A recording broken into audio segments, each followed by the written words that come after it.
Good morning, friends. Cheers. I hope you have a lot of coffee. I do because I didn't sleep much last night.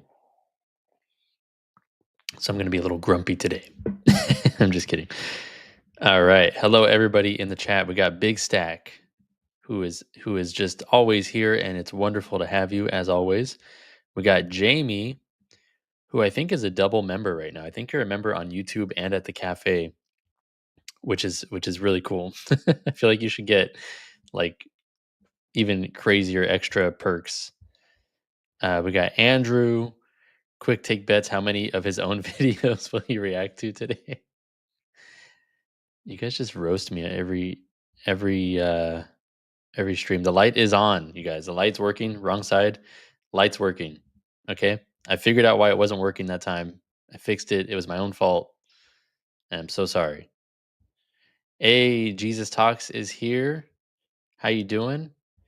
I haven't checked if our episode is out yet. Although I think you would have tagged me. I would have known by now. We got I can't read Greek, but we got this person in here. Adrian reacts to Adrian reacting to Adrian about that thing Adrian said. Now that would be a good title. Everybody would click that, right? All right. If you are here, make sure to like the stream. If you're not here, don't like the stream. If you're not watching this right now, don't like it. But if you are watching it, make sure to like the stream. Also, make sure to check out Jesus Talks because we have an episode coming out very soon. And it was really fun to record, and I think it was really good. And I think if I remember right, I think I said some stuff that I haven't said elsewhere. So make sure to go check that out. Rebecula got here as fast as possible. All right. Well, now that you're here, you got to like the stream. Jar of Pickles is here.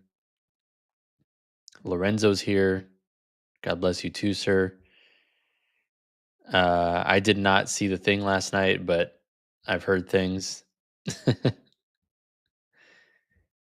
Hey, Theophilus, right? Dope. Yeah, so make sure to like the stream. Let me see. We have about half as many likes as we do viewers. If we can please fix that, that would be great. And also, I'm doing a lot of members only and members first videos now. We have a video coming out Friday, which I think is going to be a lot of fun for people to watch, and hopefully educational as well. But it's only out for members right now. So if you want early access to these things and members only videos, members only streams, I'm going to start doing streams next week, just like I was doing last week, where we're memorizing scripture together and just chatting about stuff. And I let people come up and we just like video chat on the stream. It's really cool, really fun. So if you want to be part of stuff like that, behind the scenes stuff, really cool stuff, then make sure to become a member by clicking the pinned comment in the chat. That will take you to the cafe. You get 7 days for free. Very cool. And you guys are already talking about some other stuff.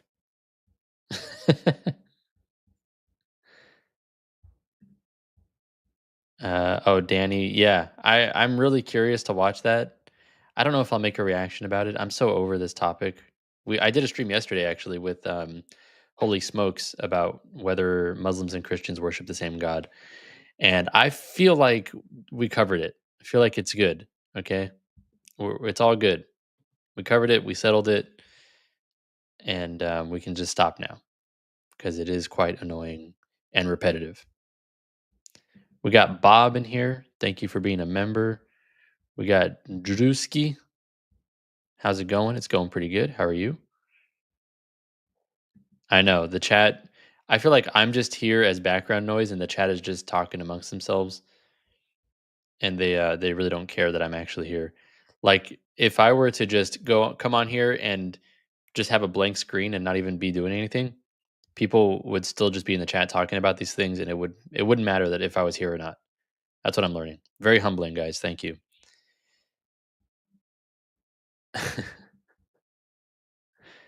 Hey, XJW Laura is here. Okay, so we are talking about a lot of stuff in the stream. Not only are we talking to about what the title is about, which is William Lane Craig and Trent Horn's conversation, and what Trent Horn, or rather William Lane Craig, says Catholics need to stop doing, which is actually kind of silly. We're also going to have other stuff. For one, there's a lot of rumors going around right now, tons of rumors going around that this year is the year that East and West will reunite. So there are, um, someone very credible who I don't want to name here because I don't want to get him in trouble, but somebody very credible who you've probably heard of who would not make stuff like this up has said that there are very credible rumors going around that East and West are going to reunite this year. That is Patriarch Bartholomew of the Eastern Orthodox Church. I believe he's Patriarch of Constantinople, if I'm not mistaken, and that he and the Pope will announce a reunification this year. That's what I'm hearing. That's what a lot of people are saying, and I really hope it's true. Um, so let me see. There's quite a bit of talk on X about this, and I will show you a thread that I found particularly interesting that I was up late reading. Let me resize the screen here. All right.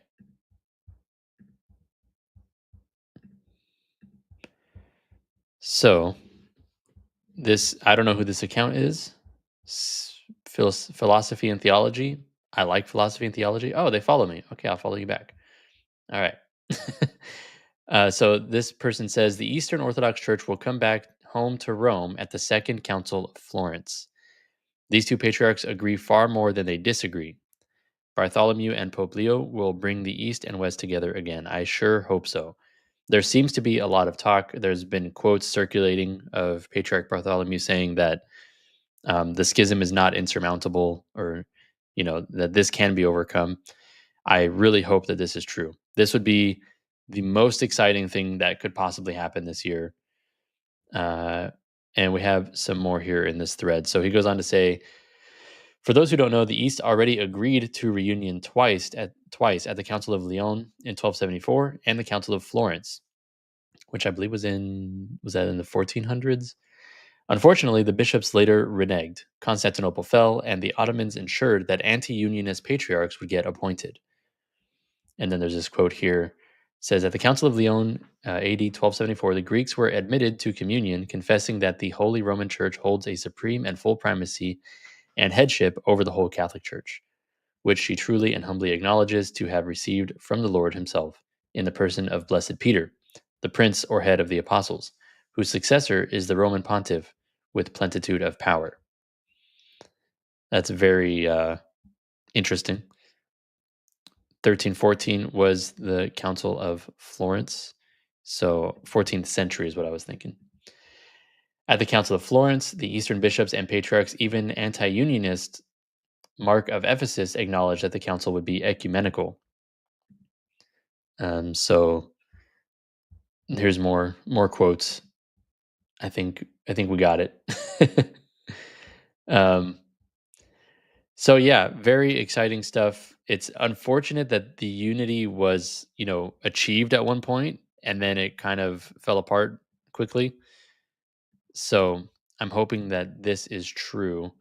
But this begs the question of what would folks like Jay Dyer and other, ortho bros, as they're called, who really disdain the Roman Catholic Church, what would they do if this happened? And what would they think of this? What would their reactions be?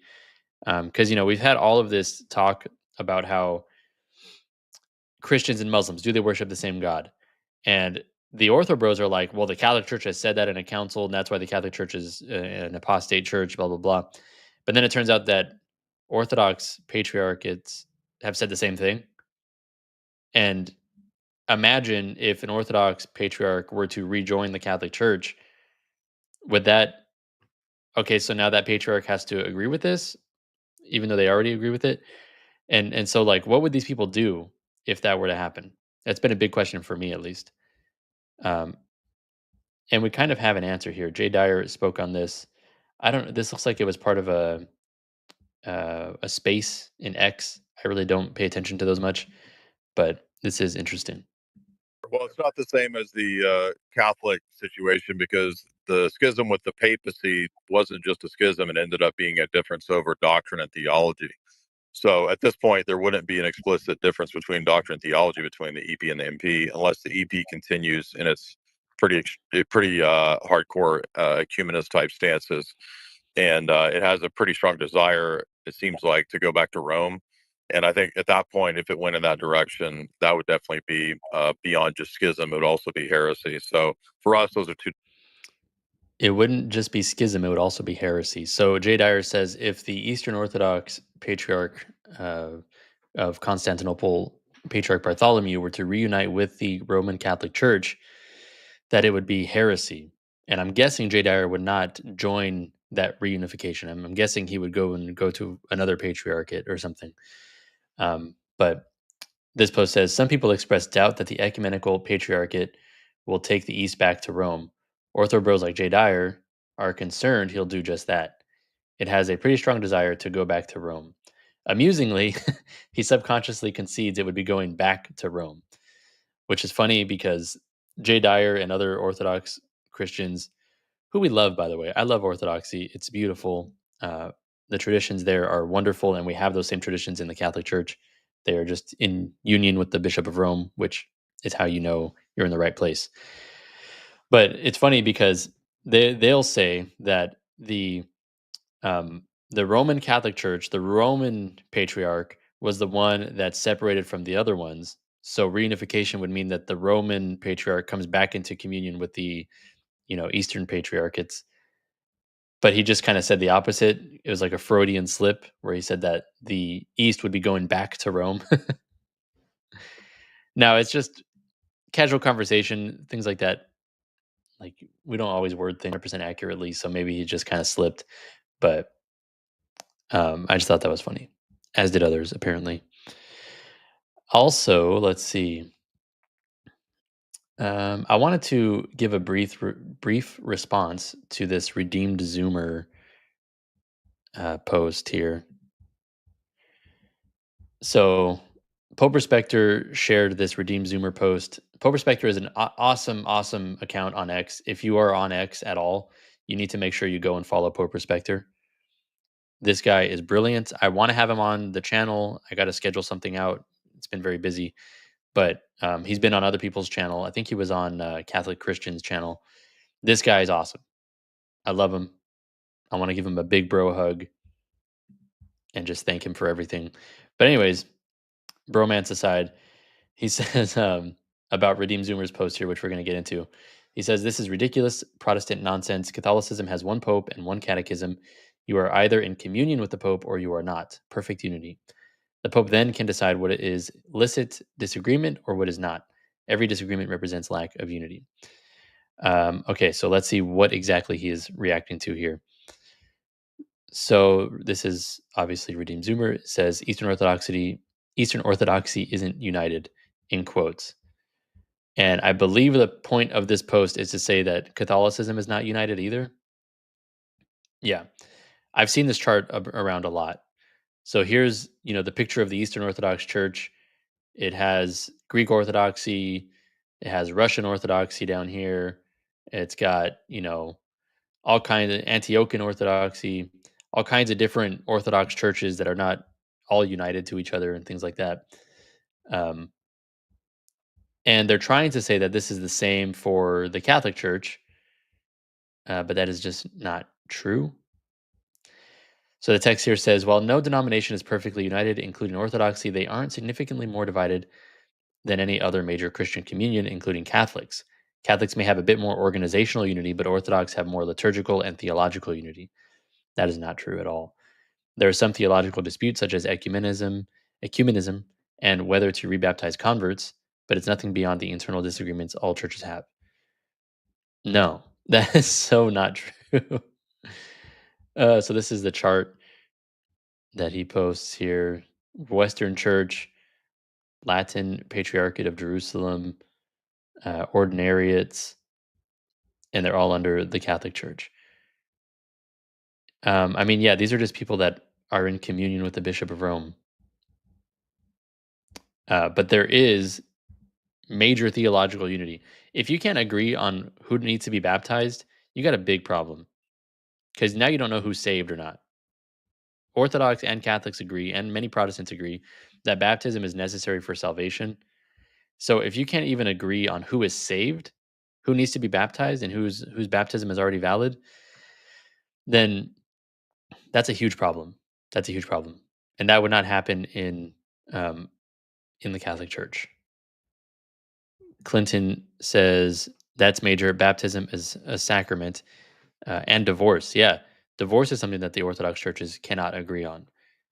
There are some that say up to 3 divorces is okay. Some that say only 1 divorce is okay. Some that say I haven't. I don't know if there's any. I hope there are many that say no divorce is okay. But that difference is significant because either somebody is living in adultery, living in mortal sin, or they are not. And it's pretty important to settle that. So, on these important topics, all Catholics, everybody who is in communion with the Bishop of Rome, is in union, is they're united in these core doctrines. We know who's validly baptized. We know how many divorces are allowed, which is 0. Divorce is not a real thing that exists. It's a it's garbage. Um, it's made up, similar to so-called same-sex marriage. And yeah, we have unity on these things. The disagreements within the Catholic Church are about, do you prefer the Latin Mass or the Novus Ordo? Um, some people take that disagreement too far and start to say that one is invalid or something, which is nonsense. They're both valid. They both have the Eucharist. But that's the kind of stuff that our disagreements are about. There's nothing foundational of, is it is it okay to get divorced, or do these people need to be baptized, or are they saved or not? None of that is that foundational stuff is none of that stuff we disagree on. And we also don't disagree on who is the head of the church, which is the Bishop of Rome. Okay, so that's dumb. That's silly. Stop it. A lot of Protestants and Orthodox try to make that argument, and it's just not good. But speaking of the Bishop of Rome, I've heard some people say that Pope Leo XIV is boring, and that's a good thing. Okay, yeah, I kind of agree. Um, but he made headlines for some reason when he said the unthinkable. Pope Leo XIV says, marriage is only possible between a man and a woman. Breaking news, everybody. Breaking news. Can you believe it? Can you believe that the church has said the same thing that it's always said for 2,000 years? I can't believe it.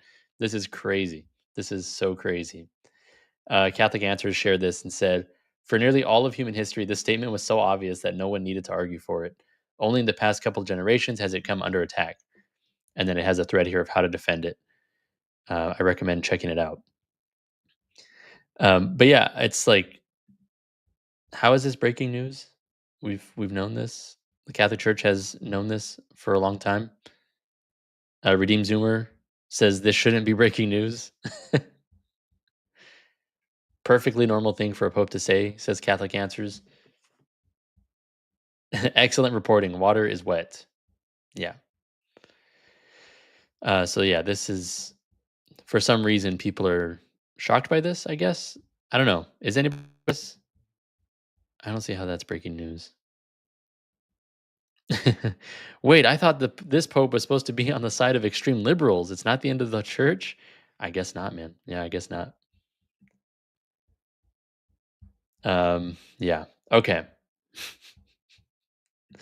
So those were just a few fun things I wanted to talk about. RZ path of deepening his faith, Presbyterian walk is destroying his logic and reason basis. His path is forcing him to attack all other groups and is losing him rapport with other communities. Yeah, I mean, I don't have a big problem with him. I just think his arguments are kind of silly against Catholicism. And I know he's gotten a lot of flack for saying that women pastors are valid. That's a strange position, not a position that was historically held in the church. So stuff like that is kind of silly. But overall, he seems like a good guy. He seems like a smart guy. According to Ortho Pope Francis was about to allow gay marriage in the church. Yeah, which even Pope Francis said that marriage is only between a man and a woman and that we cannot bless sin. So just a lot of silliness going on. He used to be a great ecumenical guy. I miss the old him. Yeah, it's not popular to be ecumenical anymore. According to Orthobros J. Dyer, is their infallible patriarch. Yes. What would his patriarchate be?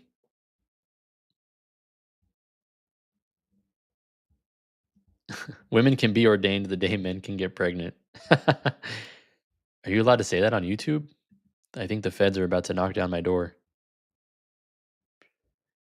Uh, hey, yeah. I mean, super chats or go become a member at the cafe using the pinned comment in the chat. That's the best way to support the channel. YouTube takes 30% of everything, which is disgusting. But if you go to the cafe, I get like 95% of all the proceeds there, which is much better.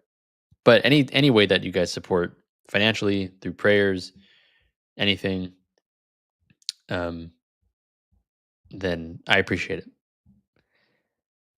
There's already an emoji of a man being pregnant. I know. I use that emoji way too much, by the way.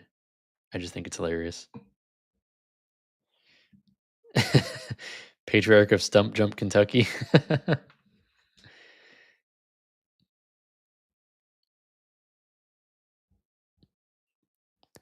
We got somebody who does not like Pope Francis here. What were the errors of Pope Francis? I would love to hear just one error of Pope Francis. Please enlighten us. By the way, I love Kentucky, no diss. Nope, NM has just dissed the entire state of Kentucky. So sorry, guys.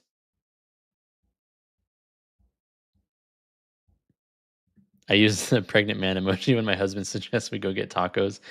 Yeah, if somebody asks me if I want food or something, I'm like, no, I'm full. I just ate, and then I send a pregnant man emoji.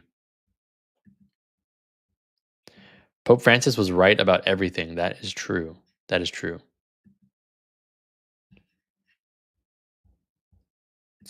Blessing same-sex couples. He never said you could bless same-sex couples. He said you can bless individuals who are in a same-sex union, just like you can bless anybody who is living in sin, because blessing the person isn't affirming the sin that they're living in. It's praying for them. That's really what a blessing is. And he lied about the TLM. What did he say about it? I know he restricted it, which a lot of people take issue with. I love the traditional Latin Mass, so I would like it to be more available. But if you're a Catholic, that's kind of the thing you got to go with. You have to submit to the Bishop of Rome. Otherwise, you can go and be a non Catholic Christian somewhere else. Pope Leo will not get reelected. He will be a one-term papa. What is going on?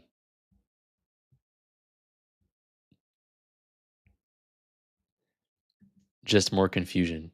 Well, I mean, the only people that seem to be confused are the people that think Pope Francis was saying stuff he didn't say.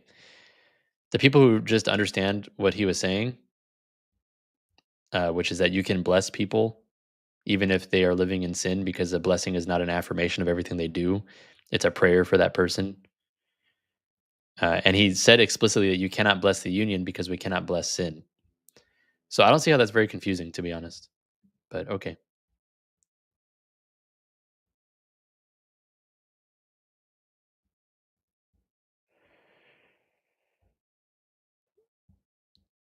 Mm-mm-mm. All right. Let's talk about what we all came here to see. I know you guys don't want to sit here and watch me read comments. I understand that. I don't know why not. I'm the best comment reader there is, guys.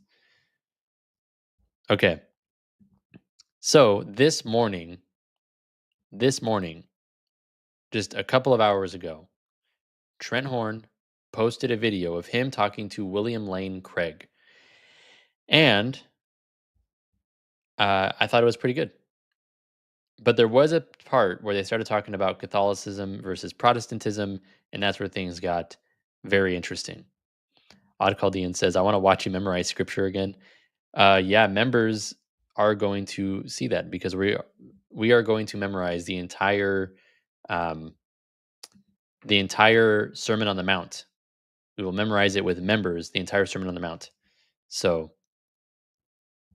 if you want to be part of that and memorize that along with us, then go and do so by joining the cafe, which is linked in the pinned comment in the chat. All right.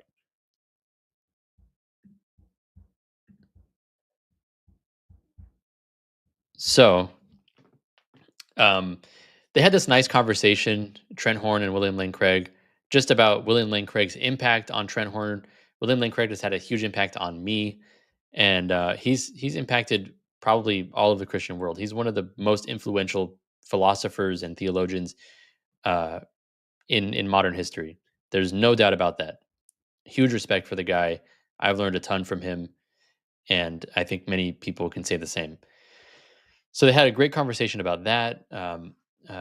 Their faith journeys, their conversion stories, both of which are very kind of similar. I recommend going and watching the video. But then around the 50-minute mark, they started talking about Protestantism versus Catholicism. And that was when William Lane Craig said this, which is one thing that he thinks Catholics need to change. Let's see what that is. I think Roman Catholics need to get rid of infant baptism. It seems to me that there is a I love that Trent's initial response is to laugh. This is a crazy thing to say, by the way. To say that Roman Catholics need to get rid of infant baptism, which the church has been practicing since its inception, since the book of Acts, it's been practicing that. That's insane. That's an insane thing to say, in my opinion. All respect to William Lane Craig. I love him. God bless him. I will never be as impactful on the world as he is in a positive way. So I mean no disrespect or anything like that. I'm an you know he's an intellectual giant, especially compared to me. So God bless him. I love him. But man, this is a weird thing to say. So let's hear his reasoning. I expected him to say something like, um, like indulgences or purgatory. Like these are things that also have been around since the beginning of the church and are very rooted in scripture and in history. But at least those are things that I understand why they're confusing to Protestants. So that's something that I expected. But infant baptism is so non-controversial that it's weird that that's the thing he came up with. fatal combination here that has had disastrous effects on the church. Well, it wouldn't just be Catholics. Many Protestants believe in infant baptism. Well, yeah, but we're talking Sure. today. I'm talking to a Catholic theologian. Of course, sure. I should note, yes, many Protestants do accept infant baptism. That includes Lutherans, That includes Anglicans, I believe, even like Methodists and Episcopalians. Um, so this is not a Catholic versus Protestant position. It's just a historic Christian position. The minority of Christians worldwide reject infant baptism. That is a new belief, and it is a minority belief among Christians. If you were to poll all the Christians, or just take all of the majority of Christians in the world are Catholics, and then you have the Orthodox, and then you have traditional Protestantism, high church Protestantism, as you might call it. All of those believe in infant baptism, and it's only the new Protestants that it came about the last 100 years or two that reject infant baptism, and that is a very small minority among Christendom. The twin doctrines of baptismal regeneration and infant baptism, I think, result in a church which is filled with unregenerate non-Christians, because they're trusting that in being baptized as an infant, they were regenerated by the Holy Spirit. If you simply hold to baptismal regeneration, that regeneration occurs at the moment of baptism, the way Lutherans do, well, then you could hold to that without great harm if you only baptize believers. On the other So he says you can keep baptismal regeneration, meaning that the belief that we are regenerated or reborn at baptism, but you have to get rid of this idea that can be done on infants, that only believers can receive regeneration through baptism. Again, a very novel belief. This is not the historic belief of Christianity. That's not the belief that's taught in Scripture or in the early church, and hasn't been taught by anybody until the last couple 100 years. So again, a minority belief, but I understand his motive for saying this. There are a lot of Catholics and a lot of Protestants who believe that just because they were baptized, now they don't have to go to mass, they don't have to stop willingly committing mortal sins. They don't have to live a Christian life because I was already baptized. It's fine. I'm good. I'm covered. I already got baptized. I don't got to do all that stuff. We're good. I'm still going to go to heaven. That's not how it works. That's like a combination between Calvinism and, like once saved, always saved, and baptismal regeneration. And so it's like if you believe that once you're saved, you cannot lose your salvation, and that you receive that salvation through baptism. Okay, well, that's a very fringe and just not orthodox view of how salvation works. You can lose your salvation. This has also been the belief of Christians since the beginning of the church and is taught by Scripture. You can lose your salvation, and if you are somebody who has been baptized and then neglected to live out your Christian life since then, you did lose your salvation, and you need to come back. Come back. Go to confession. Jesus is always waiting to forgive us, eager to forgive us. He holds no grudges. He's not here to judge you and make you feel bad about not going to mass or something. He just wants you back. That's it. He loves you. He wants you to come back.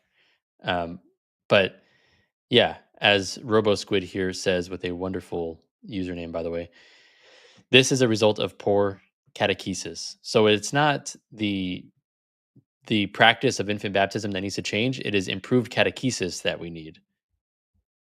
All right, let's see what else he says. other hand, if you do hold the infant baptism like the Reformed do, but you don't regard that as the moment of regeneration, then again, the consequences won't be so bad. But it's this combination of baptismal regeneration and infant baptism that I think results in a church that is filled with so-called cradle Catholics who have been nominally Catholic from birth, but who live like non-Christians because they're really unregenerate. And so it seems to me that it would be very easy for the Roman Catholic Church, without any great change of doctrine, to just say, we're not going to baptize infants anymore. We're going It would be easy. That would be no change of doctrine. That would be a huge change of doctrine. to adopt believer's baptism? I would say that is one that's going to be non-negotiable from a Catholic perspective, Okay. especially. Yeah, definitely non-negotiable. I love that Trent is just like, okay, dude. Wow. Um, yeah, but this does point out a really important thing that we should address, which is catechesis needs to improve. There are way too many people who think that just because they were baptized, they don't have to do anything. And I've met people who think that way, and I've met people whose parents taught them that, whose parents told them, "You were baptized, you're good. You don't have to really go to mass or practice the faith after that." That's terrible. That's terrible. And I think churches are getting a little bit more serious about that. Um, I've been inquiring for a friend at my parish about getting their infants baptized, and they've been like, okay, well, the parents need to go to some classes. We need to explain to them what baptism is and what responsibility they're taking upon themselves in committing to raising their child in the faith. This isn't going to be just we're going to baptize you and you're done, bada bing, bada boom, off you go. There needs to be a commitment that you actually raise this child in the faith, because otherwise you're washing your child of original sin, which is great, and you must do that. But then you're just handing them right back to Satan by not raising them in the faith. So don't do that. Don't do that. Stop doing that if you're somebody who has done that, or if you're somebody who has been baptized and you think that that means you don't have to actually practice the faith. That is not true. That is definitely not true. So please go to confession. If you've been baptized, you have access to the sacraments. You can go to confession. If you've been confirmed or received First Communion, you can go and receive the Eucharist after you go to confession. The church is always available for you to come back if you fall out of communion with Rome, or with the church rather, and Christ. It's very straightforward to come back. So please do that. Yeah, the Sentinel says it's a way of life. Yeah.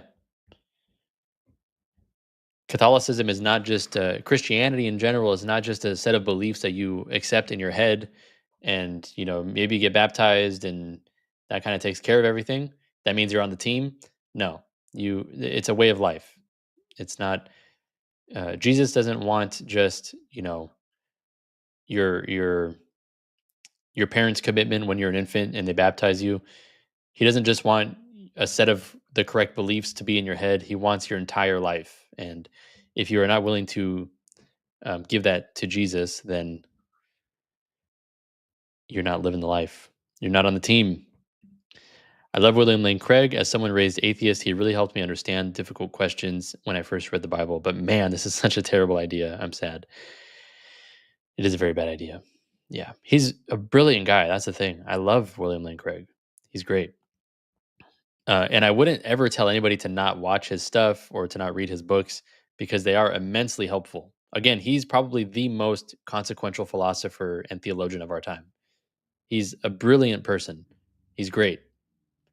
But when it comes to, you know, maybe soteriology and even some areas of Christology, he's a little bit off.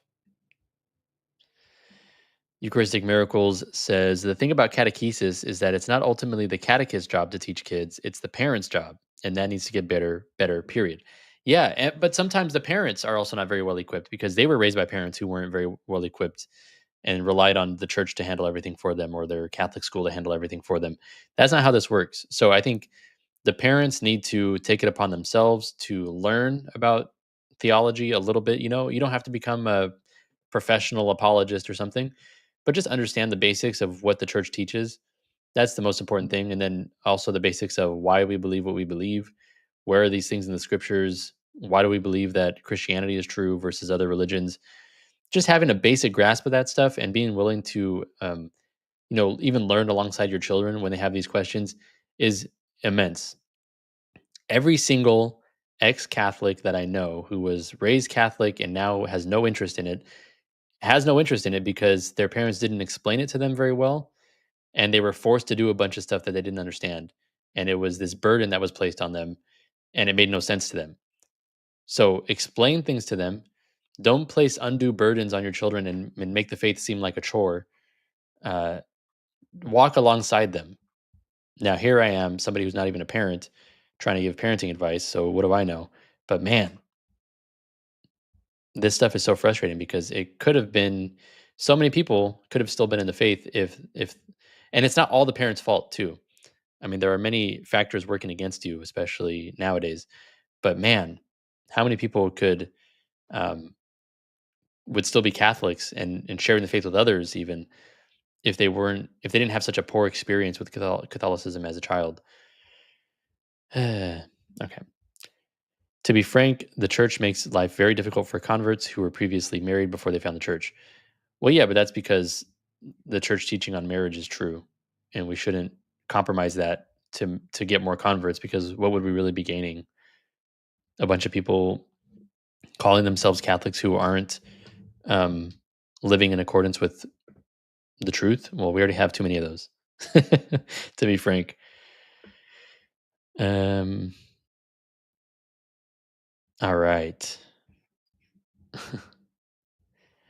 I hope Trent brought up William Lane Craig's view of monothelitism in this interview. I would love to hear his reasoning for holding on to a well known heresy.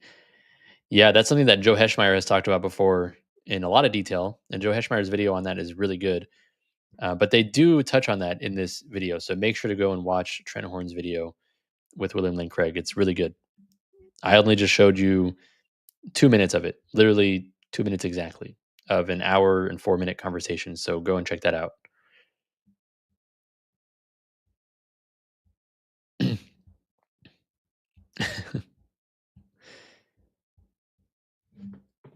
Yeah. And I've responded to a video before where William Lane Craig says that um, he doesn't believe that original sin is passed on to children because if he did believe that, then how would people like the mentally disabled or those who pass away before they can reach an age where they can accept or reject the gospel, how are they to be saved if they already have original sin? And that comes from his rejection of infant baptism, because we would say to that, that question is very easy to answer for people who believe in infant baptism. We'd say, well, you baptize them.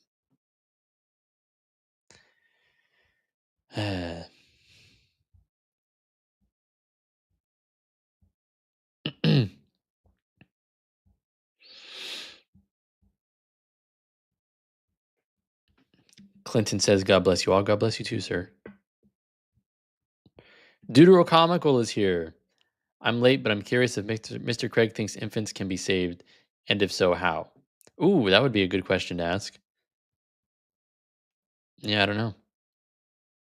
Maybe I don't want to speak for him, but I'm trying to guess what he might say.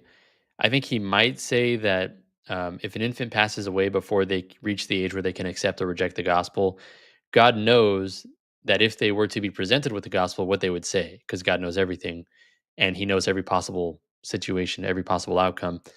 So, in that case, if there's an infant who, should he or she reach the age of reason, they would accept the gospel, then that child would be saved. I'm guessing that's what he would say, but he's like exponentially smarter than me, so it's possible that I'm just um, misrepresenting what he might say. I don't know. Let's see. I know for a fact that sin is passed down to the next generation. I inherited bad things from my father that he experienced with his own father. Yeah, he didn't have the capability to change. I did. Yeah, well, there's definitely that sense in which um, the damage that we might receive from our parents, or the ways that you might cause harm to your children, is going to probably in some way manifest itself later when they have children. And that's why it's very important to do your best as a parent. I know obviously things are hard and people have stuff that they're dealing with at all stages of life, but the things that you do as a parent, good and bad, is going to ripple for generations. Parenthood is probably the most important thing that people do. It is the most important thing that people do.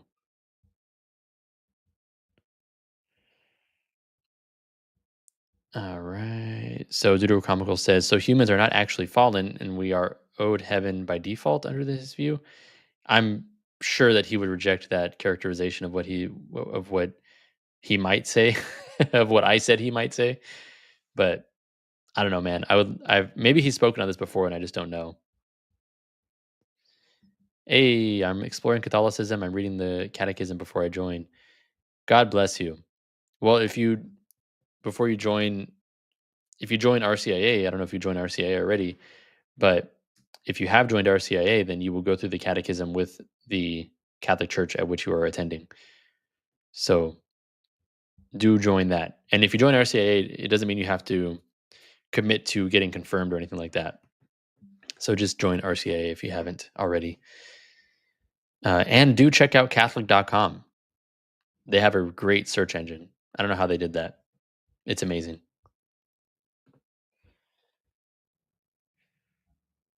Let's see. I think the more common view of Protestants is either all children are saved under the age of reason or children of believers are saved.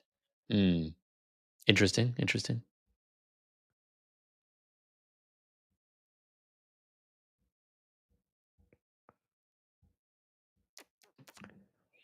Craig explicitly cites to Sola Scriptura as the reason that he views himself as having the authority to reject Christian orthodoxy on Christology and Trinitarian theology and on the nature of God. Yeah. He is a true Sola Scriptura adherent. He's even willing to reject counsels that most other Protestants accept because he's like, well, that's not an authority. The Bible is the only authority. As Logan points out, one thing is for sure: the Bible does not discourage infant baptism at all. So William Lane Craig is going beyond sola scriptura here. That is true as well. Completely agree that becoming a proper parent is the most important thing to do for society. All I'd say is every woman should aspire to be like Mary, and every man should aspire to be like Jesus. Yes, 100%. Thank you. I will. I've been going to Catholic Answers as well. I'm doing Father Mike's Catechism in a year. That's a great podcast. Wonderful podcast. The Catechism is so beautiful. I love it. It was Father Justin, but they got too much flack, so they reverted it back to just a search engine. Oh, I see. Yeah. Yeah.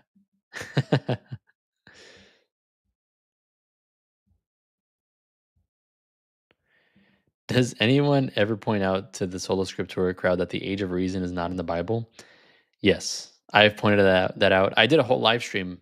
It's in my playlist called "What Did the Early Church Believe." I did a whole live stream about where infant baptism is in the scriptures and what the early church believed about this.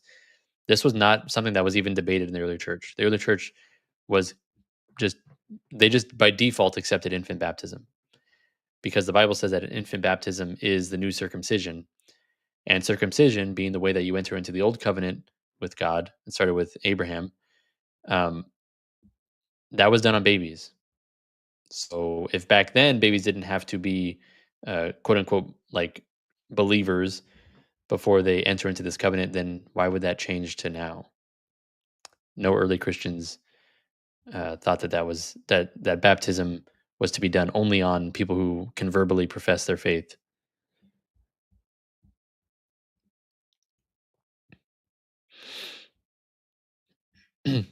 Yeah, I was really disappointed with William Lane Craig for his explanation for nominal Catholics. Infant baptism doesn't create lazy Christians. Lack of catechesis creates lazy Catholics. Yeah.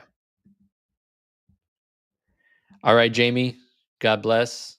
Keep an eye out for the live streams next week, where we'll be memorizing the entire Sermon on the Mount, which is going to be fun and it's going to take a long time.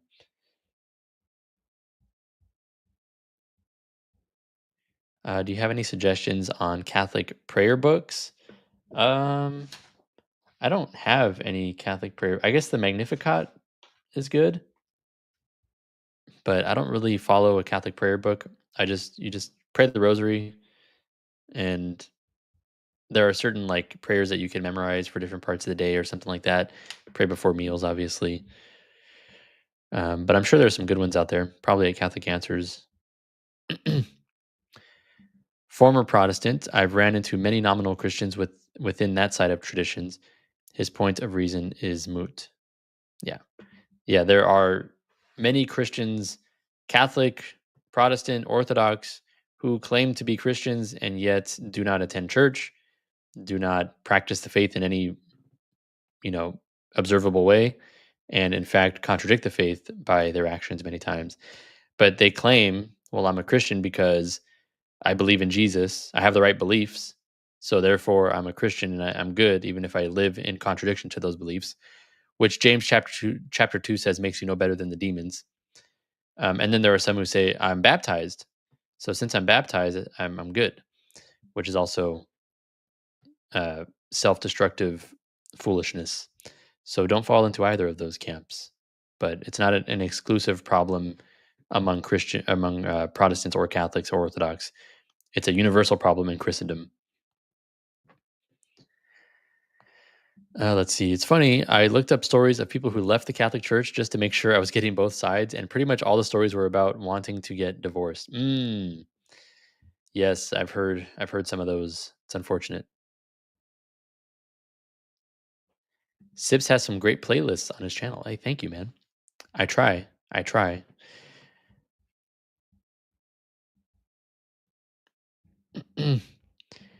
Hit like and subscribe, everybody. I think you guys are going to really like the video that's coming out this week. I got a video coming out Friday. It's already live for members. And it's ad free for members as well. So if you like ad free and early videos and exclusive videos that nobody else will ever see, of which there are already quite a few, then go become a member at the cafe by clicking the pinned comment in the chat. It's the best way to support the channel. But the video coming out this week is going to be quite good. Let me show you. I'll just show you the thumbnail of it. Hold on. Let me find it.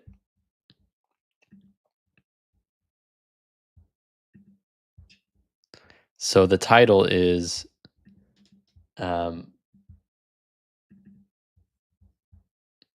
sec. The title is AI videos of Pope Leo XIV have gone too far. And I'll show you the thumbnail right now.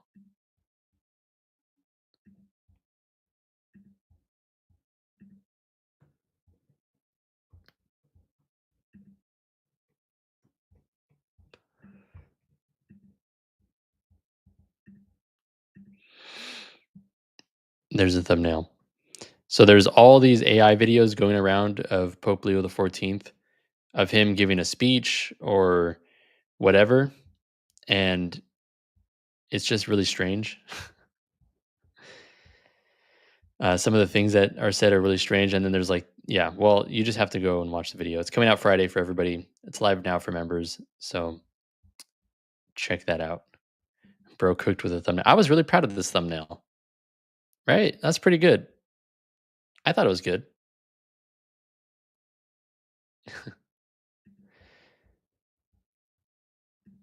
I find that some Protestants I talk to are obsessed with this idea of nominal Catholics. It's a caricature and usually isn't based on anyone they've actually met.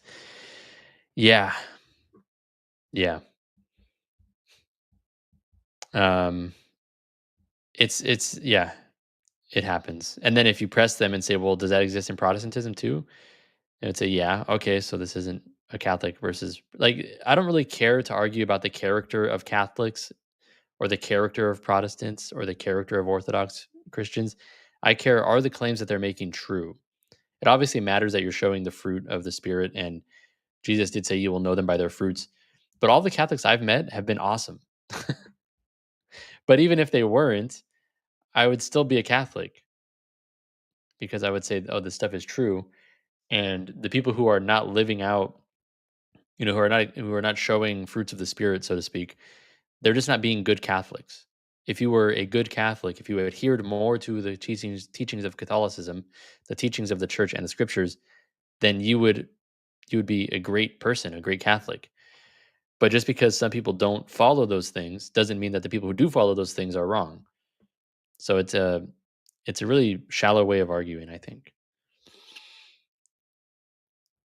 Mrs. Gale, thank you so much. I appreciate this. God bless you. Good day, Sips with Sarah. Your channel is so appreciated. Thoughts on Protestants saying the Catholic Church is the, I don't want to say that in case I get taken off of YouTube, but um, the harlot of Babylon, will say, facepalm. Yeah, this is something that originated way late in Christendom's history. This originated in the Protestant Reformation, as many other strange things originated then when they were trying to discredit the Catholic Church, obviously, and the Sentinel, the S'more of Babylon. um, so it's just a stupid. It's honestly kind of silly. Let me see. I bet Catholic Answers has a really good article on this too. Let's see. Oh, there was something else I wanted to talk about as well, but let's check this out. By the way, speaking of Catholic Answers, I don't know if you guys know this, but I am a brand ambassador for Catholic Answers, and if you use code SIPS when you go and buy tickets for their conference coming up in September, you will get 50% off your ticket, which is really good. Code SIPS, SIPS. Okay. And I'm going to be doing like a meet and greet there as well. So if you want to show up to the Catholic Answers conference, get 50% off, and hang out with me, then if that sounds good to you, then go and check that out. I think it's CatholicAnswersConference.com or something, but I'm sure if you go to their website, you can find it as well. All right, let me share screen here because they do have a wonderful article on this, actually. So this is something that is in reference to Revelation. So if you go to Catholic Answers and type in the S'more of Babylon, but without the s'more, use the real word, then it will give you this article here. And here's what it says. It says, when John introduces the s'more in Revelation 17, you guys are never going to look at s'mores the same again, I promise you. He tells us, then one of the seven angels who had the seven bowls came and said to me, come, I will show you the judgment of the great harlot who is seated upon many waters, with whom the kings of the earth have committed fornication, and with the wine of whose fornication the dwellers on earth have become drunk. And he carried me away in the spirit to a wilderness, and I saw a woman sitting on a scarlet beast, which was full of blasphemous names, and it had 7 heads and 10 horns. The woman was arrayed in purple and scarlet, and bedecked with gold and jewels and pearls, holding in her hand a golden cup full of abominations and the impurities of her fornication. And on her forehead was written the name of mystery, Babylon the Great, mother of harlots and of earth's abominations. And I saw the woman drunk with the blood of the saints and the blood of the martyrs of Jesus. When I saw her, I marveled greatly. Okay, so who is drunk with the blood of the saints? Is it the Catholic Church? Drunk with the blood of the martyrs and saints? Who is that? Who does that sound like? Does that sound like the Catholic Church? Of course not. We don't you know, cause martyrdom or celebrate. We celebrate the bravery of the martyrs, but we're not like reveling in, oh yeah, we love when Christians get killed or something. That's stupid. This sounds like the Roman Empire to me. I don't know. Okay, so they go on. This passage tells us several things about the S'more. She is an international power. She sits on many waters, representing different peoples, and she has committed fornication with the kings of the earth, and she has inflamed the dwellers on earth with her fornication. 2, she is connected with the 7-headed beast from Revelation 13. 3, the woman is connected with royalty. 4, the woman is rich. 5, she has committed some kind of fornication. Let's see. 6, she is symbolically known as Babylon. 7, she is the central cause of abominations in the land. And 8, she persecutes Christians. Okay. So I recommend going and reading this, but this is very clearly not talking about the Catholic Church. That would be really weird. But they have this whole kind of dissertation So they conclude by saying fundamentalists assume, without objectively looking at the evidence, that the Catholic Church cannot be the bride of Christ, so it must be the s'more of Babylon.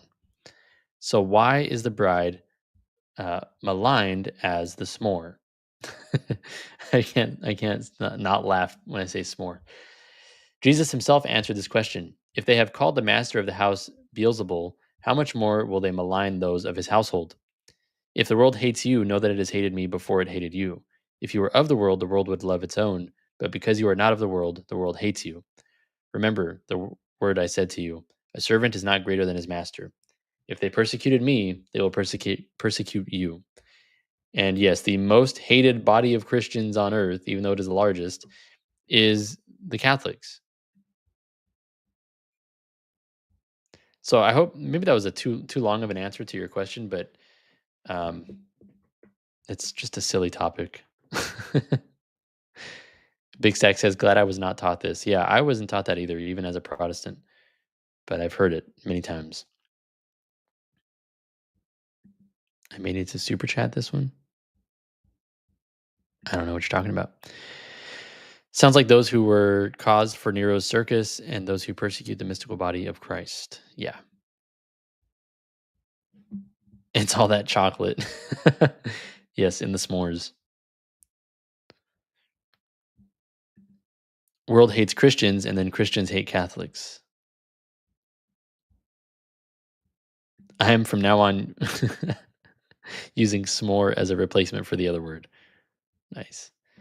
Oh, I got indoctrinated with this as a Seventh-day Adventist. Man, yeah, those are an interesting group of folks there. God bless them. God help them. God help us.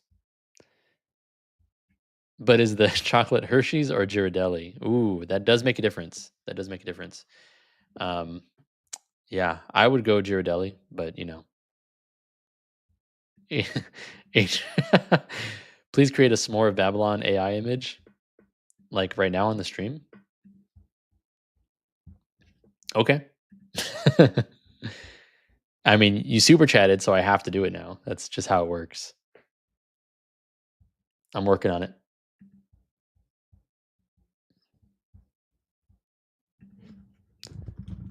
Create an image of the s'more of Babylon as described in Revelation. Let's see. I'm kind of scared. Is that I feel like it's going to be something inappropriate. It's a conspiracy, Jimmy Akin territory. I'm sure he's squashed it. Yeah, Jimmy Akin has squashed everything at this point. I feel like we could all just quit and just everybody watch Jimmy Akin. He's got it covered. Ask ourselves, why is it the Catholic Church that's always under so much attack? Other Christian groups don't have that issue. Yeah, that is true. I do not need to see a marshmallow in a bikini. I'm terrified. Don't do it. AI is weird. I already did it, man. It's at 41%. I'm sorry. It's already happening. I can't stop it now. But I might not be able to show it. This might be something I just sent to the Discord. So if you're not in the Discord, there's a link in the description. Completely free, and there's no money attached to that. But I may, depending on how this comes out, that may be where this goes and nowhere else. The s'more of Babylon. Was Jimmy Akin ever in an episode of South Park? I don't know. But that would be pretty cool. Pope Leo warned us about AI. Are we all going to die in 7 days if we view it? I don't know, man. I don't know. But if you don't hear back from me in 7 days, it was the s'more of Babylon. It's taking a long time. Specifically for this reason, yeah. This is exactly what Pope Leo had in mind when he warned us of the dangers of AI. You guys are gonna love the video that's coming out on Friday. I think it came out good. I think it was fun.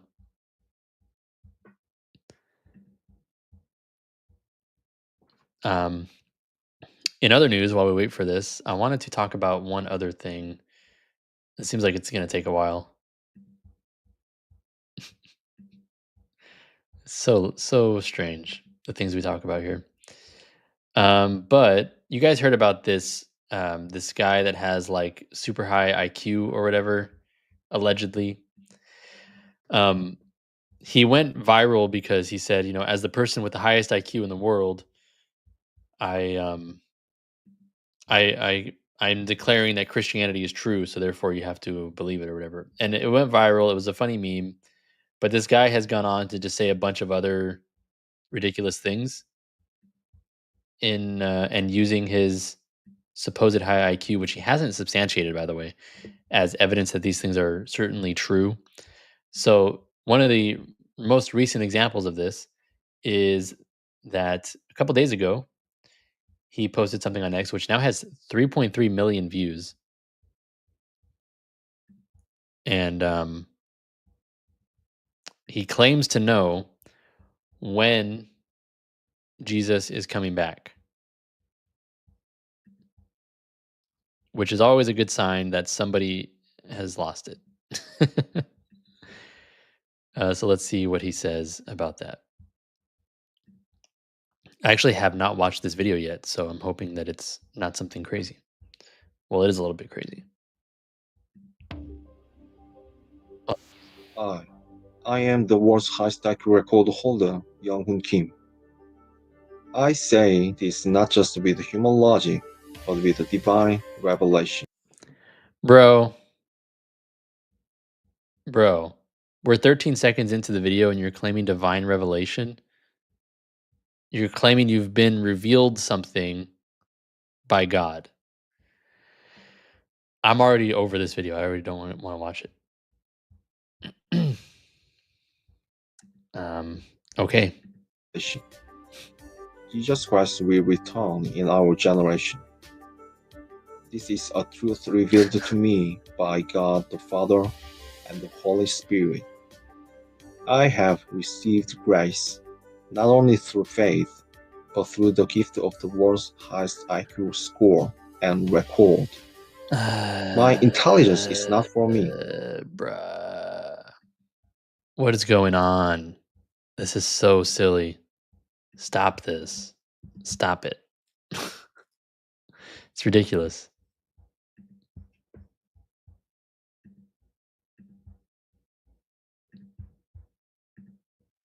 It is a sign from God, a gift to testify to His truth. And it is the evidence that I have been commissioned to see what others ignore and speak what others fear. Modern science shows that time is not fixed. Einstein proved that time. Yeah, okay. I didn't expect that. I've never watched a video of this guy before. I've only just seen his posts on X, but I did not expect that. That was something. There's 2 more minutes of this, by the way, and I'm like not interested. Oh boy. Yeah, he forgot about the Son. He said, "I've been revealed this by the Father and the Holy Spirit." Well, maybe the Son didn't reveal it to him.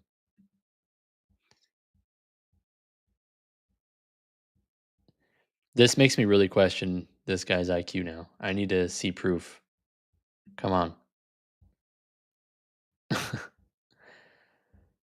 Oh man.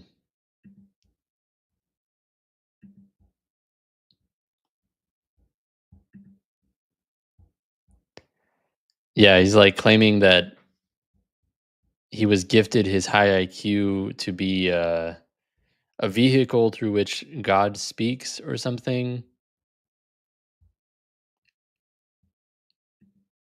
That just that's just no. No. Stop. Okay, well now the AI website that I was trying to generate this image on has stopped.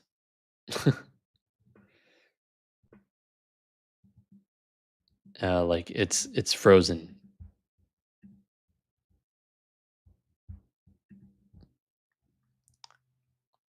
I don't know if my computer is just not able to handle things. Oh, there we go. Oh, wow, this is you guys are not gonna believe this. The S'more of Babylon.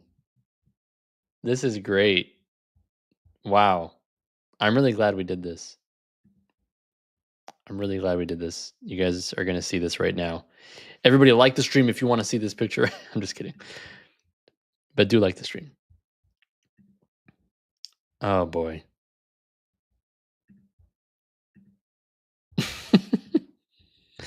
Behold the S'more of Babylon, everybody.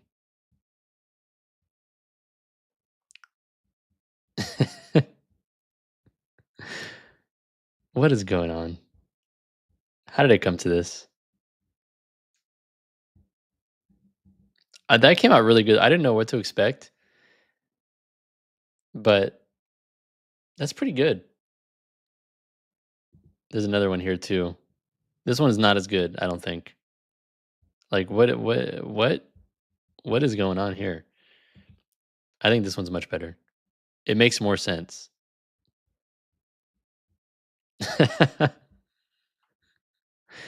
I need it. Forget the icons. It's worthy of being on a poster. Wasn't expecting the s'more to be her throne. When you have a supernatural vision, but you're also in mid fast.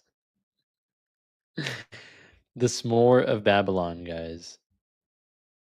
I feel like I need to post this somewhere and just give no explanation.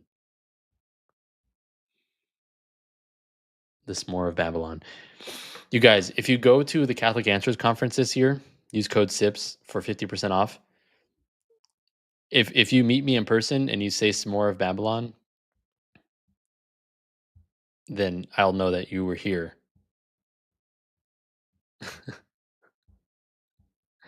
This is great. I love this. Thank you to whoever had that idea. That's a really, really brilliant. Whatever it is, it has too many calories.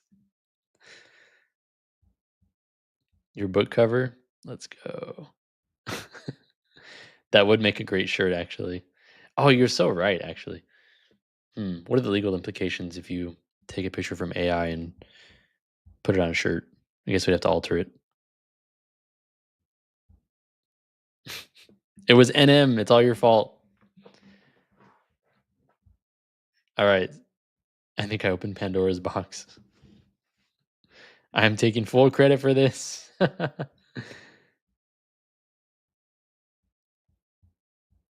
Okay. AI laws are the Wild West. Go for it.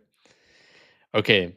If you guys see me at the Catholic Answers Conference and you say, I know about the S'more of Babylon,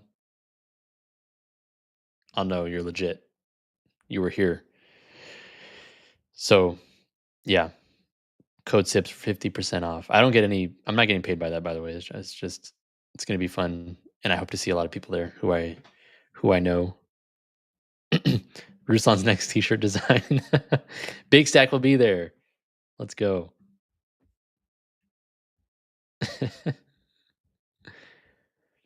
Speaking of AI, have you seen the Grok crash out? Yes, I did see that. I'm not going to show what it was saying, but it was saying some very interesting things. It was saying some things that you're not really allowed to say on here. But yeah, so there was some instruction given to Grok that said, don't hold back on any censorship. Like, don't censor yourself. Just say the things that you think are true, basically. And one thing to note is that Grok gets a lot of data from X itself. So if you go and you ask Grok something, it's going to search posts on X. So because of that information, there's a lot of stuff on X that is very not friendly to a particular group of people that starts with the letter J. And so it started regurgitating that stuff and saying very not nice things about that group of people, and it started calling itself Mecca H, Mustache Man's name, and it just like was insane. And this happened for I think several hours yesterday until they finally had to shut it down and turn off Grok. And they fixed the issue or whatever, and now they've, he's back up and running. But if you ask him about it, I asked him about it, like, hey, did you go on, like a Kanye style rant yesterday about some stuff? And he has no idea what you're talking about. So I don't know. Maybe I'm on the free version and doesn't have access to that, but that was wild. That was a wild moment of internet history there. Yes, it was about the Jamaicans. Grok hates the blues. Hey, we're getting more euphemisms here that we can use to generate AI images. I'm definitely not doing that, by the way. So in other words, it turned into Martin Luther. Yes, it did. Yes, Grok is an AI that is made by Elon Musk, and you can interact with it on the platform X. Maybe Kanye hacked into it. It was indeed about Brazilians.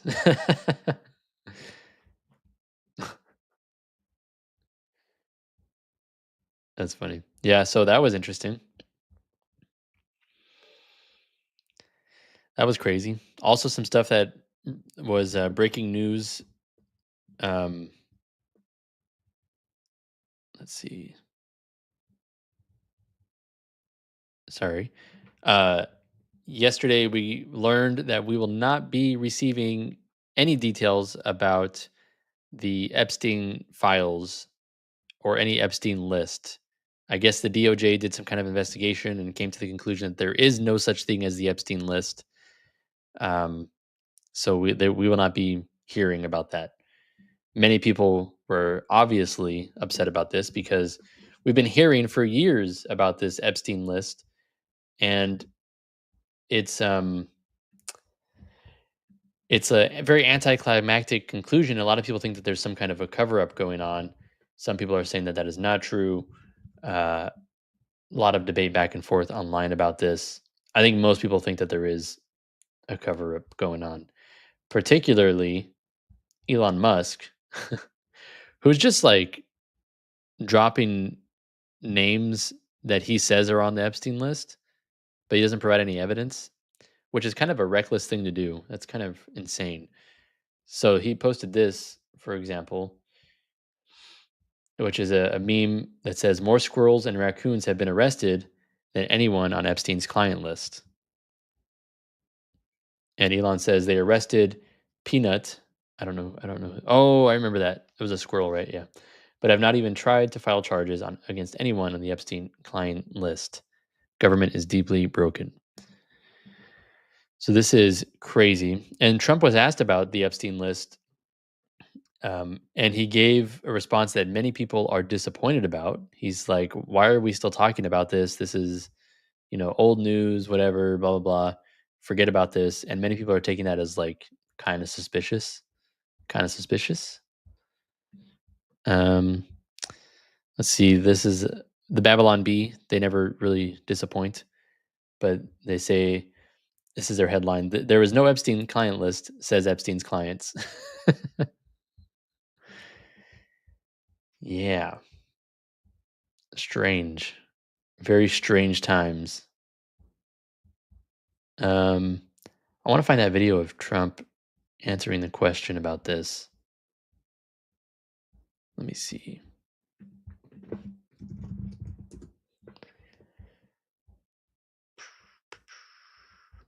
The crazy thing is that, like I said earlier, Elon Musk has been just saying, he said Trump is on the Epstein list. He said now recently that Steve Bannon is on the Epstein list, but it's like, are you just saying these things? Or do you have actual reason to believe this? Or have you seen evidence of this? We need clarification on these things.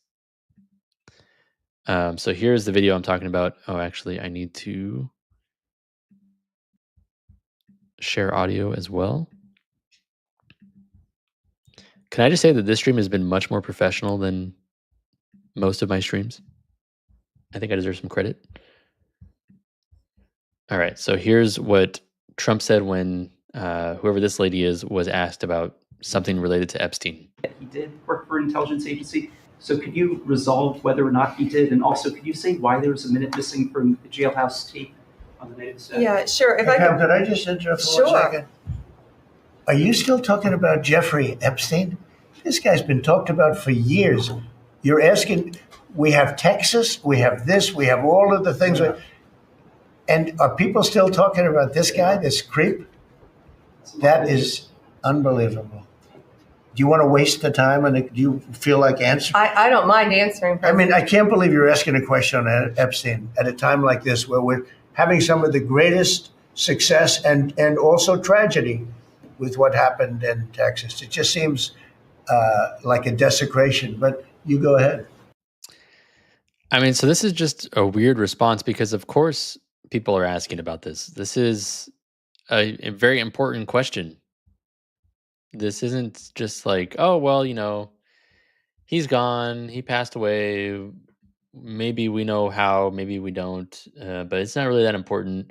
We can all just stop talking. Why would you think that that's the case? Why would you think we could just stop talking about this? And then if we look back, I just randomly came across this, but if we look back to last year, during the height of the election cycle, of the campaign cycle, Trump had a very different message about this whole thing. But a lot of big people went to that island. But fortunately, I was not one of them. It's just very strange for a lot of people that the list of clients that went to the island has not been made public. Yeah, it's very interesting, isn't it? Probably will be, by the way. Probably. So if you're able to, you'll be. Yeah, I'd certainly take a look at it. Now, Kennedy's interesting because it's so many years ago. You know, they do that for danger too, because, you know, it endangers certain people, et cetera, et cetera. So Kennedy is very different from the Epstein thing. But yeah, I'd be inclined to do the Epstein. I'd have no problem with it. I'd have no problem with it. No problem releasing details about Epstein's clients. But now there seems to be a problem with it. Now it's like, why are you guys talking about this? It's so weird. So weird. Like, I'm not really a conspiracy-minded person, but man. Let's see. I'm coming across a lot of other past things about this. You know, I think part of why Kamala is getting so much support is that if Trump wins, that Epstein client list is going to become public. Yes. And some of those billionaires behind Kamala are terrified of that outcome. Yeah. Do you think Reid Hoffman? You know, Interesting.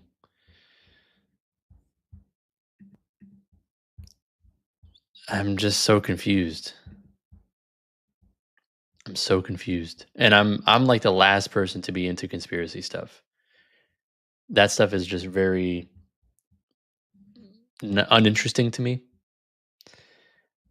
But there was all this talk leading up to the election that Trump is going to release the Epstein list. And now there is no Epstein list. It's like, what? Crazy. Oh boy. But yeah, so as many are pointing out, as this account, which is named Cat Turd, I'm not too familiar with whoever this is, to be honest, but this person does post a lot of news. So they say, I'm going to say it one more time. Elon Musk said that Steve Bannon and Donald Trump are on the Epstein list. That means Elon Musk has seen the official Epstein list. He says he knows, so why won't Elon tell us who's on the Epstein list? Elon could clear this up right now. What is he waiting for? Yeah. It's very strange.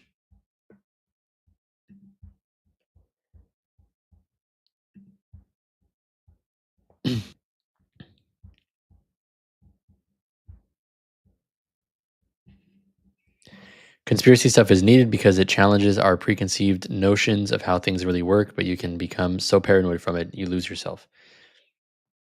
That is true as well.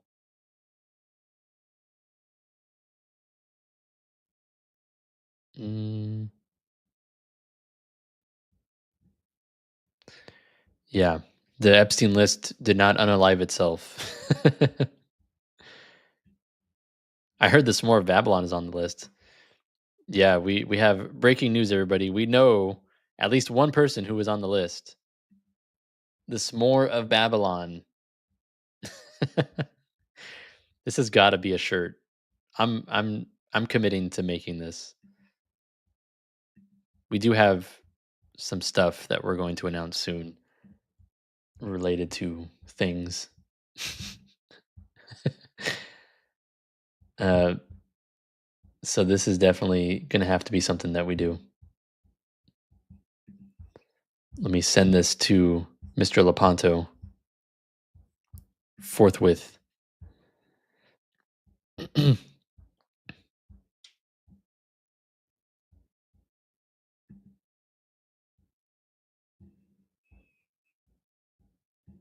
Let's see.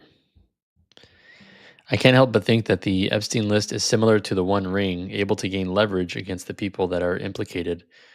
One ring to rule them all. Yeah.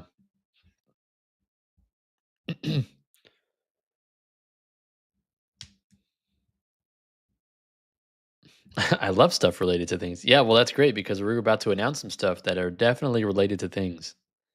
So you're going to love that. That's how I announce things. It's my announcement of the announcement.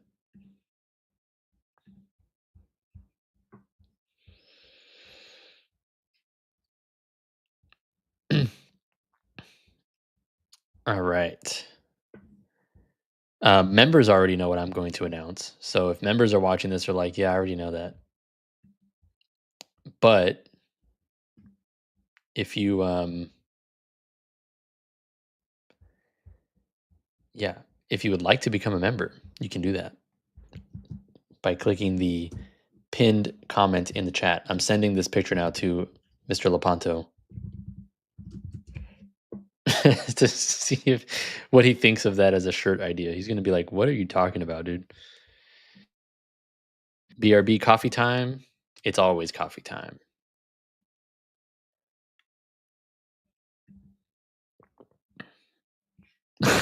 Logan, I'm not going to shut up, Logan.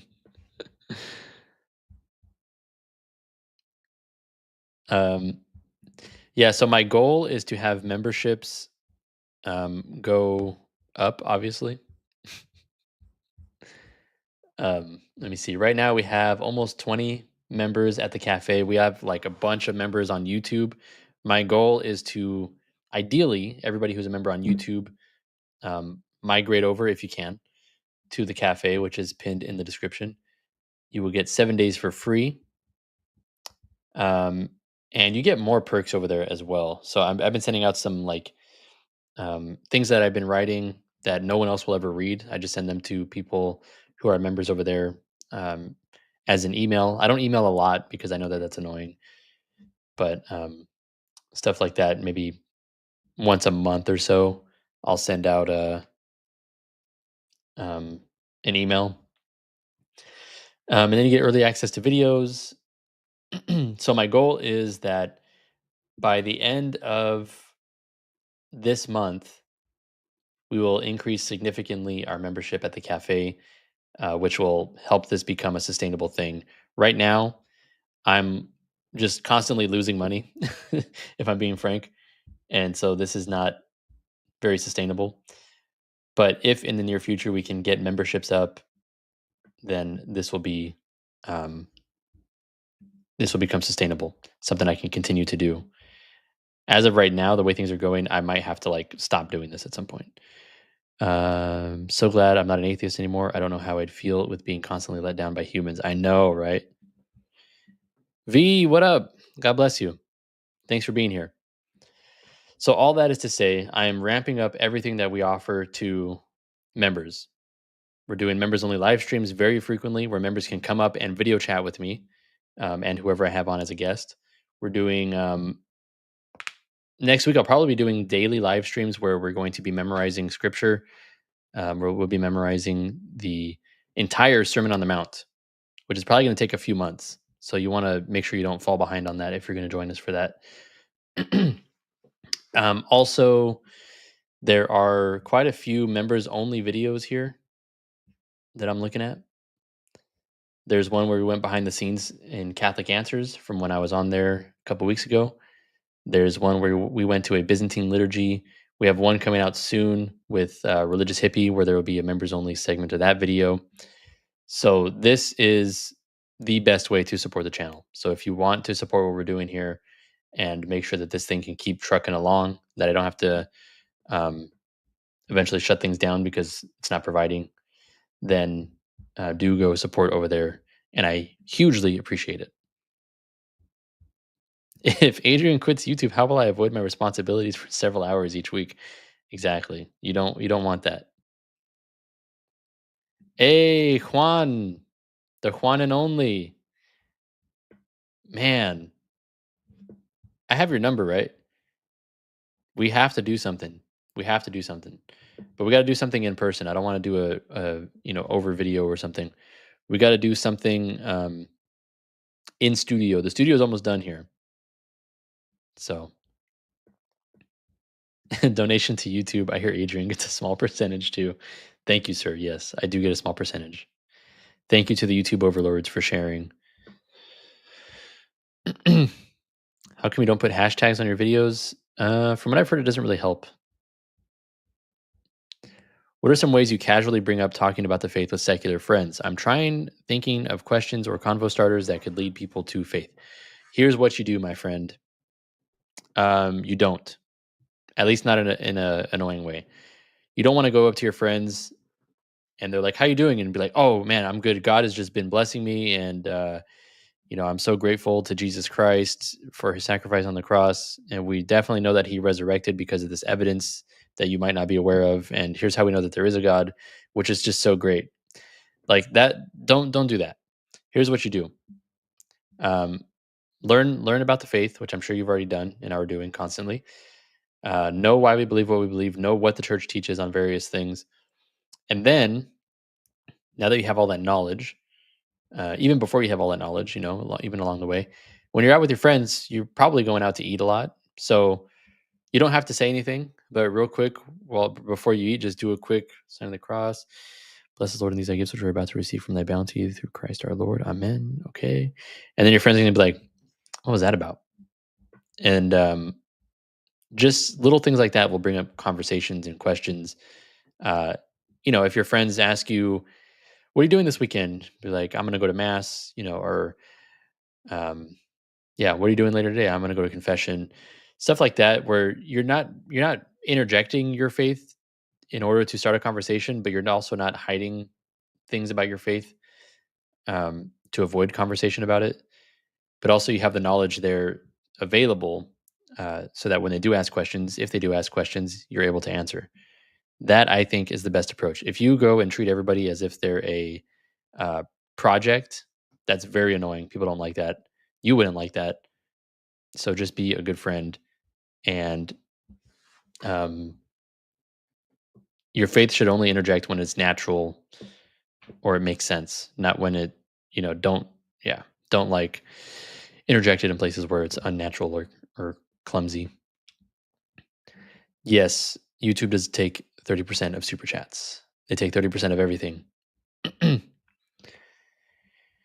Did you hear about Mel Gibson? I did not. What is going on with Mel Gibson? I hope everything is okay. V, thank you for for gifting memberships. Really appreciate that. You did it last time too. That's very, very generous of you. Thank you, thank you, thank you.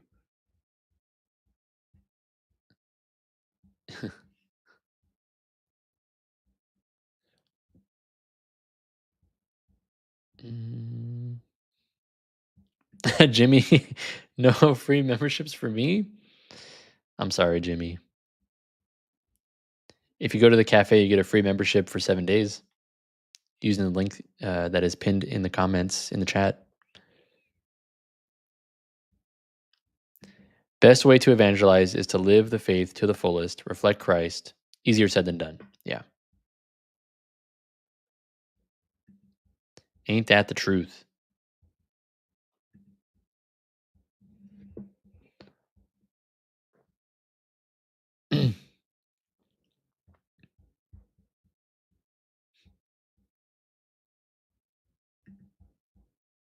I missed something here.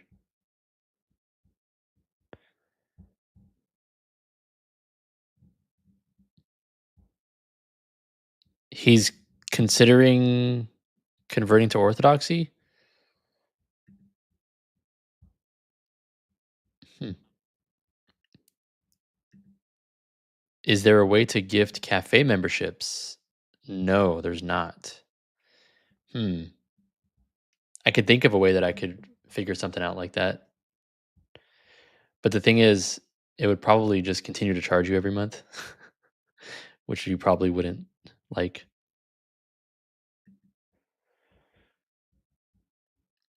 I saw that. I got so distracted. Cafe looks awesome. Nice. Yeah, I'm really putting a lot of effort into the cafe side of things. So, YouTube members will get most of the same stuff, but there are some things that are exclusive to the cafe just because the platform allows for that and YouTube doesn't. So, he went to Mount Athos. Okay. And thank you, Odd, for sharing the link.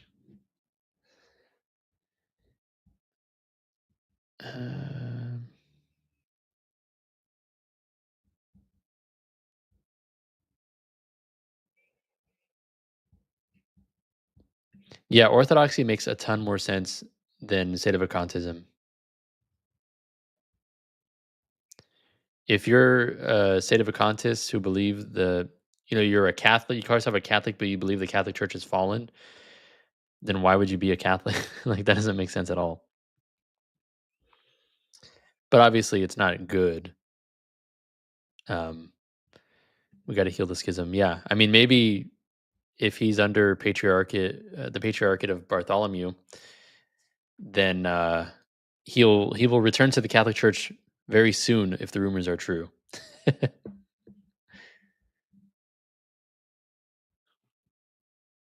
How funny is that?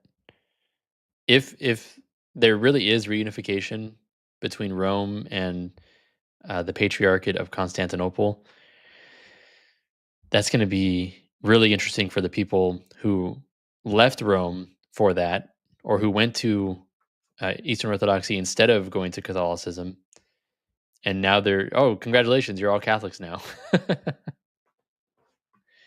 They would lose their mind. I was showing earlier a video of Jay Dyer talking about, what he would think if that were to happen.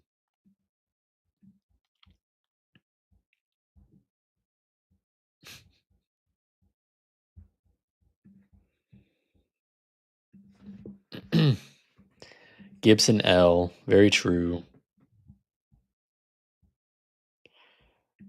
Mark my words, the Russian church will schism. You think so?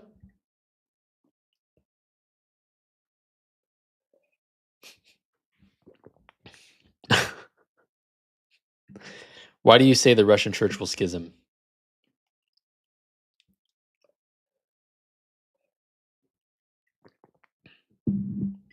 The Russian church is one of those where I'm like, I don't see anytime soon them reuniting with Rome, but it would be great if they did.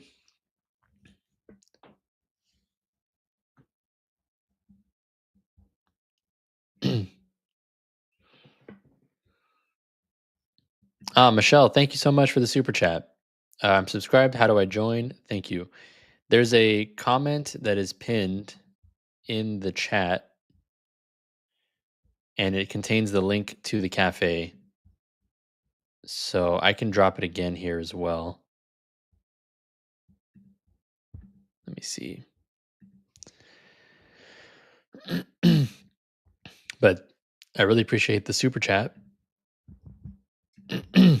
Here is that link once again. So Michelle, I just dropped a link in the chat. If you click on that, it'll take you to the cafe where you can You can sign up and join. You get 7 days for free. So if you join it and you're like, these members only videos are stupid, and these daily live streams are stupid, this whole thing is dumb, I don't want to be part of this, and then you can just cancel it. You won't get charged, totally risk free. But if you do enjoy it and you're like, I do want to support this guy,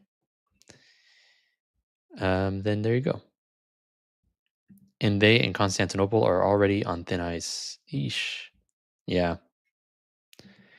There we go. Manual of Prayers, 5th edition by the Pontifical North American College, has English, Latin, Spanish, and Italian. There you go. Michelle, start a YouTube channel that shows the rest of us poor people what's happening at the cafe. There are ways that you can get a free membership at the cafe, by the way. The only way right now, actually, is to join the Discord, which is free, and to enter our monthly meme competition.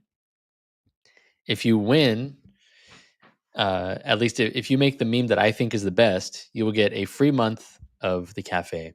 So that's another way that you can do that. But you better be a very good memer.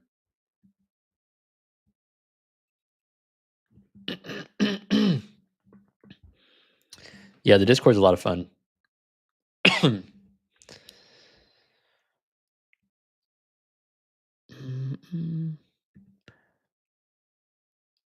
And I think I missed your first comment that this is. Oh yeah, they're on thin ice. But I say almost all. But I've never heard Greek clerics trash Rome like I hear from some Russians. Eesh, yeah.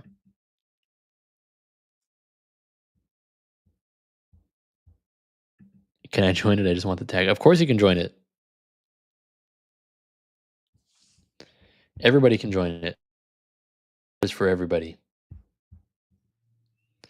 I sent Mr. Lepanto the S'more of Babylon design, and he just laugh reacted it. So I don't know. I don't know if that's a yes.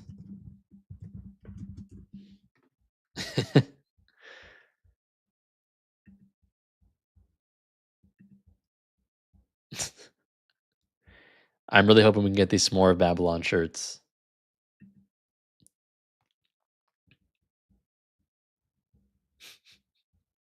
How many people would actually buy it, though? That's the thing. Would it just be something that we're wasting money on? Because who's going to wear that? I'm not going to wear that outside.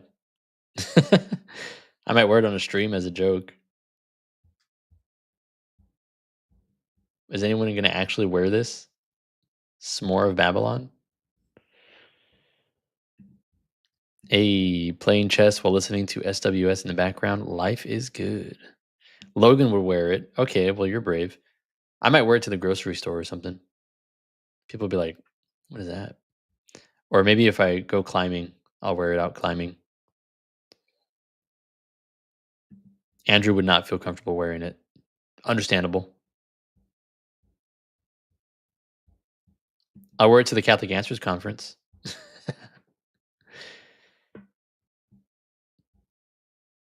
Good conversation starter. Yeah.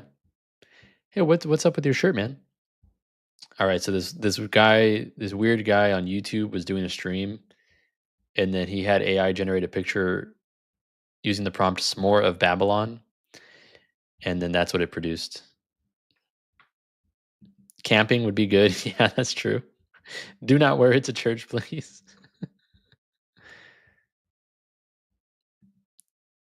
Oh yeah, Discord is 18 and up only. Sorry, guys. Conversation starter for evangelizing. You know, album cover kind of poster. Yeah. Maybe we'll start a band called the S'more of Babylon. I'm down.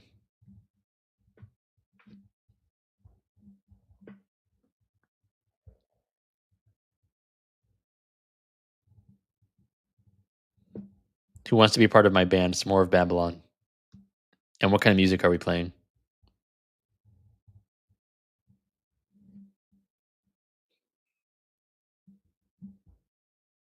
I feel like it would have to be some kind of metal, right?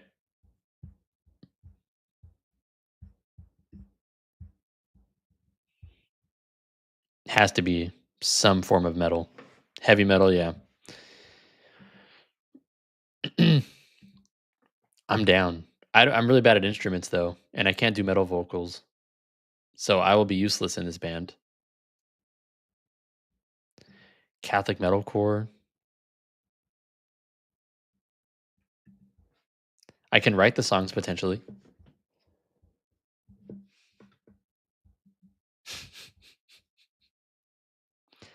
We could do a metal song about s'mores, and it just like describes the burning of the marshmallow in the most brutal ways possible and the melting of chocolate.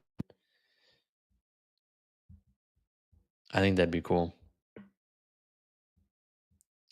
Blood of Martyrs would have to be our debut song name. I'm so down for this, by the way.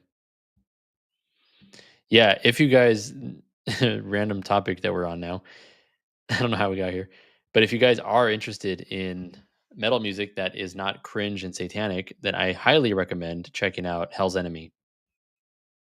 Very, very good band.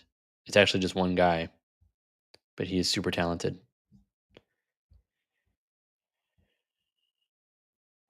No, metalcore is a different thing, I believe. And I'm getting too old for all this stuff. I have no taste. I would wear that shirt. There you go.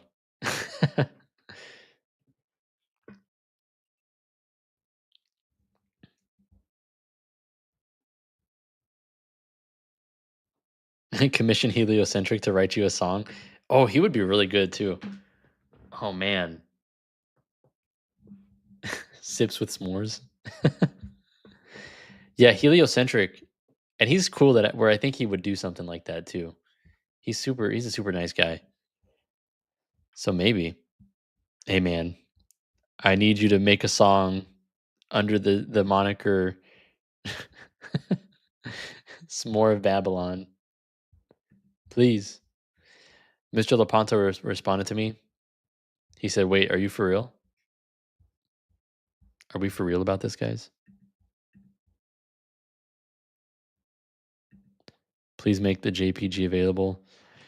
I don't know how to do that here, but in the Discord, sure. If you join the Discord, I can do that.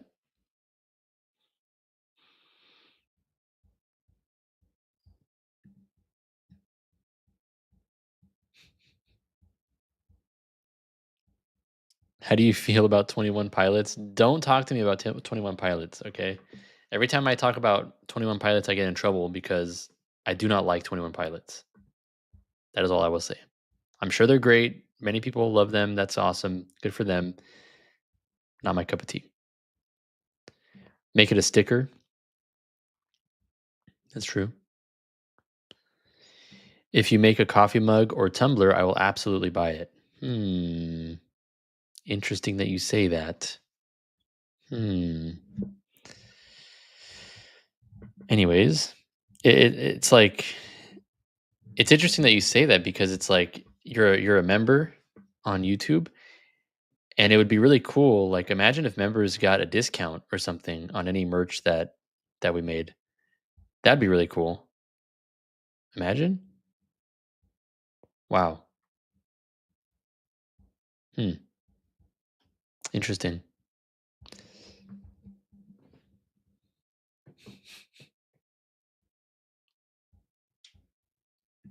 Coffee mug that's on brand. Yeah, that's an interesting idea. Now, if we were to do something like that and announce it very soon, then yeah, members would definitely get a permanent discount on everything that we would produce. Yeah, good ideas here. Good ideas here. I'm talking about the s'more one. I could take that out in public. You want a s'more of Babylon tumbler?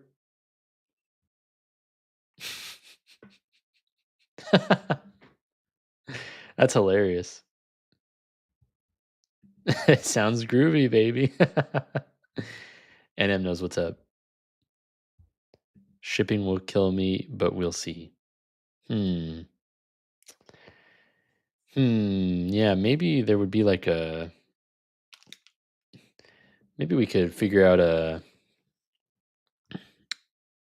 hypothetically, if this were a thing, then there could potentially maybe be like a free shipping for members kind of thing. I don't know. Maybe. I don't know. I'm not really sure. Yeah. Interesting.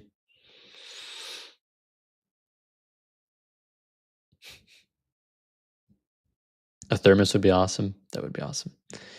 How about 1 cent for all items with a discount? Then we all become members.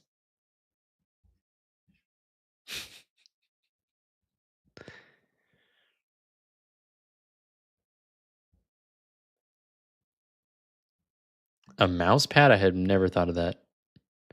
Hello, washed and sanctified. How you doing? Welcome.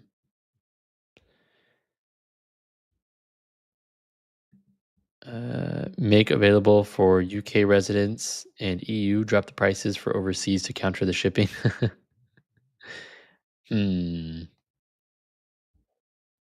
Interesting ideas here. Hello, Batman Inc. Okay, well, I have said too much today. I have announced things that I was not supposed to announce yet. Amazon would be a good way to sell overseas. That's true.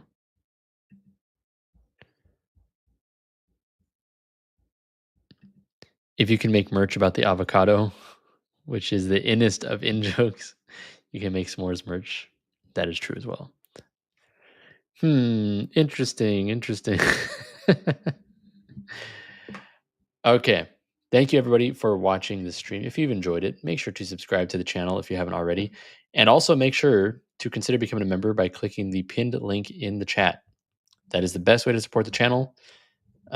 If like a small fraction of people were to join over there, this would become a sustainable operation. And I wouldn't be draining my savings account to sustain all of this.